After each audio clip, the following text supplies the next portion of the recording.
nakauwi ka na pala. Siyempre, di na ako ulit mag-aaral.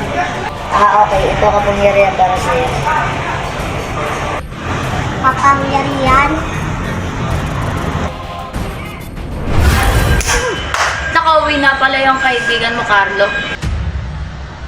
Ha? Sino ka? Ako lang naman si Phil. Ikaw si Janela, di ba? Paano mo nalaman yung pangalan ko? Siyempre, ako yung dating kaibigan ni Carlo. Kinukwento ko niya sa akin noon.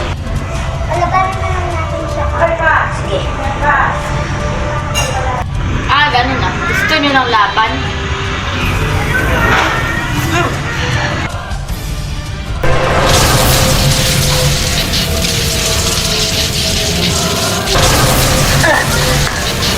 Janela, talunin ka natin siya.